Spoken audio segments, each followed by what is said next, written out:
I want to thank you very much for your work with the enterprise zones and your sensible police reform efforts. Thank you. That focus on right things.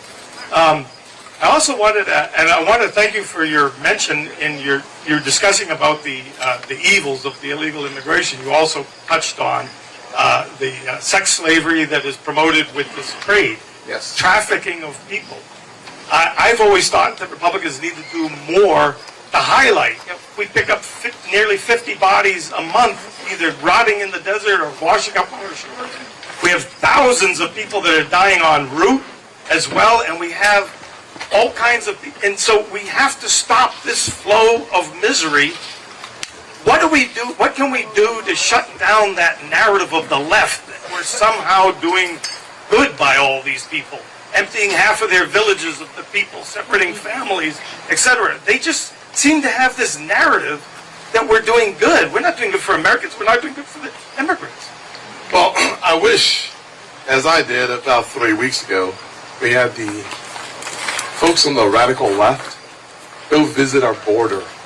Spend some time in Yuma, Arizona, where it's 113 degrees just 3 weeks ago.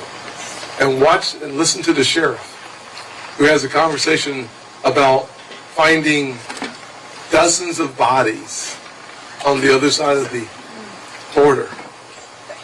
Talk to him about the devastation and the absolute stress on the hospital systems and the infrastructure.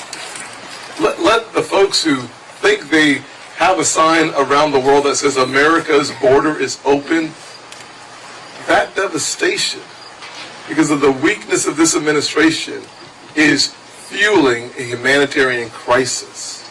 And then they blame the other side, which would be our side.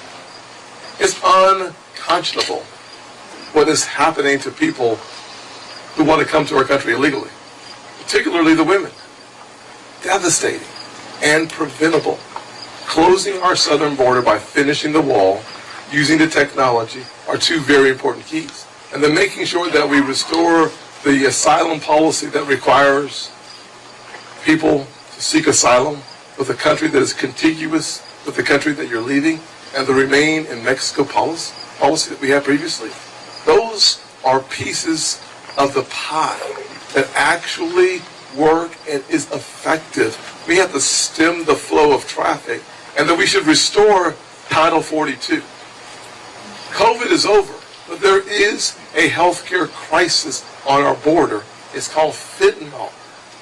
And so reinstating something like Title 42 for the fentanyl crisis, absolutely essential to make sure we don't see a 50% increase in illegal traffic across our southern border.